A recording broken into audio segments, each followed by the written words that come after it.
The Jade Messenger. In the great city of Tahoe, where limestone pyramids touch the clouds, lived a young stone carver named Itse. His heart belonged to Ixchel, a keeper of stories, whose family had journeyed to the distant city-state of Tikal. The distance between them felt as vast as the jungle itself. One afternoon, while in his grandmother's garden, Itse remembered her story. The gods had no mud or corn left, she would say. So they took a scrap of jade, carved a tiny arrow, and breathed life into it. It became the Ts'unu'um, the hummingbird. He looked at the tiny, shimmering bird darting between blossoms.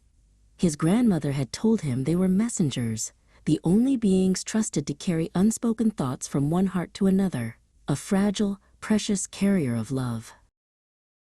Closing his eyes, Itse poured all his feelings for Ixchel into a single thought, the memory of them laughing under the great ceiba tree in the city's plaza.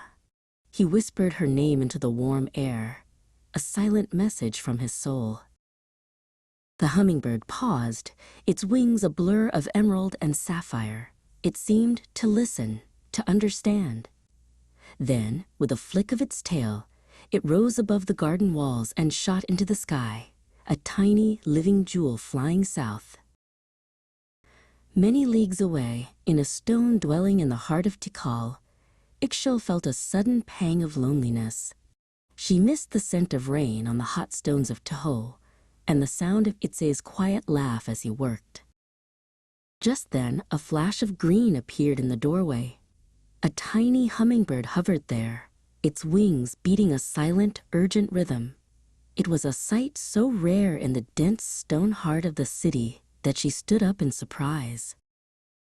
As she watched, a memory bloomed in her mind as clear as day.